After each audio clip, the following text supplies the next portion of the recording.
കഴിഞ്ഞ ആഴ്ചയൊക്കെ ഇവിടെ കുറേ ചെടി അങ്ങനെ കാട് പിടിച്ച് കിടപ്പുണ്ടായിരുന്നില്ലേ, അതെല്ലാം ഞാൻ എടുത്ത് മാറ്റി ഇവിടെ എല്ലാം ക്ലീൻ ചെയ്ത്. അപ്പോൾ നിങ്ങൾ ഓർക്കുക ഇത് ഇങ്ങനെയാണോ ക്ലീൻ ആക്കിയതെന്ന്? അല്ല കേട്ടോ, ഇത് ക്ലീൻ ചെയ്ത് വെച്ചതാണ്. പിന്നെയും ഇങ്ങനെ മഴയൊക്കെ ആയിട്ട് വീണ്ടും എല്ലാം വീണു. അപ്പോൾ ഇത് ബട്ടർ ഫ്രൂട്ടില്ലേ നമ്മുടെ, അതിൻ്റെ കായിട്ടിട്ട് പിടിച്ചതാണേ. ബട്ടർ ഫ്രൂട്ട് എന്താ അതിൻ്റെ പേര്? അവക്കാഡോ. അത് ഇത് വേറൊരു മുല്ല. അത് ഇനി ഇവിടെയുള്ള ചെടിയൊക്കെ എങ്ങോട്ടാണ് കൊണ്ടുപോയെന്ന് അറിയണ്ടേ.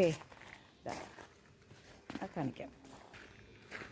കണ്ടോ, ഇവിടെ എല്ലാവരെയും ഞാനിവിടെ റെഡിയാക്കി നിർത്തി. ഇതിൻ്റെ ഓറഞ്ചും മഞ്ഞയും കൂടെ മിക്സ് ആയിട്ടുള്ളതുകൊണ്ട് അതിൻ്റെ വിത്താണ് കേട്ടോ ഇത്. നേരത്തെ നമ്മൾ പറിച്ചില്ലേ അത്. ഇത് ഓറഞ്ചാണ്, നല്ല ഓറഞ്ചായിട്ട് വരും, ഓറഞ്ച് മാത്രം. പിന്നെ ഇത് പിങ്കായിരുന്നു, പക്ഷേ എന്തോ വാട്ടം പറ്റിയെന്ന് അറിയില്ല. ഞാൻ വന്നപ്പോൾ മുതൽ ഇതിനൊരു വാട്ടമുണ്ട്. ഞാൻ പിന്നെ അവിടെ നിന്ന് എടുത്ത് ഇവിടെ കൊണ്ടുവച്ചു. ഇത് വേറൊരു ചെടിയാണ്, ഇതിൽ വെള്ള പൂവാണ്ടാവുക. ഇത് നല്ല പിന്നെ ഇത് പിന്നെ തെച്ചി, റെഡ് തെച്ചി, അതിൻ്റെ പിങ്ക് തന്നെയാണ് ഇതെല്ലാം. പക്ഷേ ഇത് മറ്റേ വലിയ പൂവായിട്ടുണ്ടാകുന്ന റെഡ് തെച്ചി. നമ്മുടെ നാടൻ തെച്ചി ഇവിടെ ഉണ്ടായിരുന്നു, കാണില്ല. ഓക്കേ.